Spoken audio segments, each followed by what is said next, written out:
गुरबचन जीने का ढंग सिखला गए, प्रेरणा बनकर दिलों पे छा गए। नमस्कार, धन निरंकार।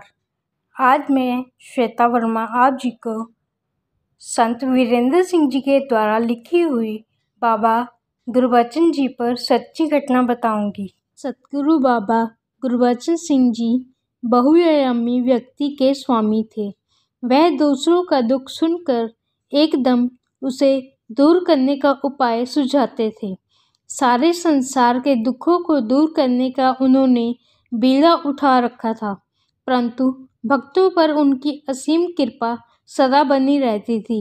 उन दिनों बाबा गुरबचन सिंह जी पहाड़गंज सुबह की सत्संग में यदाकदा आ जाया करते थे। उस दिन भी सुबह सत्संग में सभी महापुरुषों को आपने दर्शन दिए। सत्संग समाप्ति के बाद आप सत्संग स्थान के साथ बने एक कमरे में कुछ क्षणों के लिए विराजमान हुए। मुझे कुछ पास होकर बैठने का सौभाग्य प्राप्त हुआ। उन दिनों एक परिवार पहाड़गंज में ही रहता था। उसके बारे में पूछने लगे, वह कैसे हैं, उनके घर में बहन जी कैसी हैं, बच्चे ठीक हैं आदि। दास ने विनती की कि वह बहन लगभग 10-15 दिन से काफ़ी बीमार है, उनका स्वास्थ्य ठीक नहीं है तथा वह पिछले कुछ दिनों से अस्पताल में दाखिल है। हालात में कुछ सुधार भी नहीं हो रहा। यह सुनकर बाबा जी ने फरमाया कि यह बात पहले क्यों नहीं बताई। दास ने क्षमा मांगते हुए कहा कि ध्यान नहीं रहा। उन्होंने फिर आदेश दिया कि कल शाम 5 बजे कहीं किसी कार्यक्रम में जाना है, आप भी निरंकारी कॉलोनी आ जाना और साथ ही चलना। मैंने सत्य वचन कहकर नमस्कार की।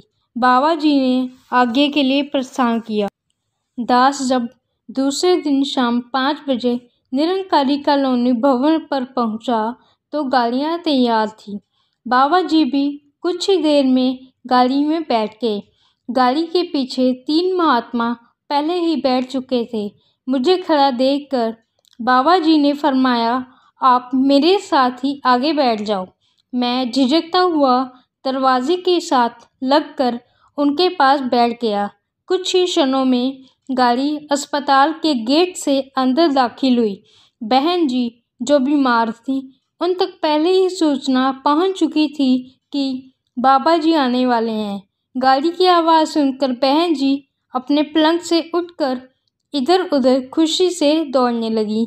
बाबा जी आ गए, बाबा जी आ गए कहती हुई किसी कुर्सी की तलाश करने लगी थी।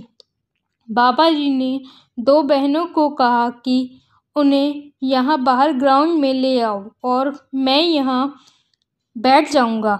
एक महात्मा जो साथ थे, उन्होंने अपना दुपट्टा उतारा और उस बेंच पर बिछा दिया।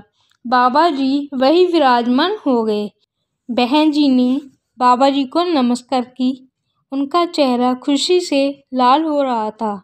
उनके हाथ में छोटा सा लोटा था, इसमें पानी था।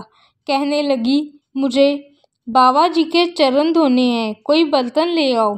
बाबा जी ने यह सुनकर उनके हाथ से वह लोटा ले लिया और 2 घूंट पानी पीकर उन्हें लोटा लौटा दिया। बाबा जी उस बहन को आशीर्वाद देकर आगे कार्यक्रम के लिए रवाना हो गए। दूसरे दिन बहन जी को उपचार के लिए ले जाया गया और वहाँ का सबसे बड़ा डॉक्टर उनकी जांच करने आया।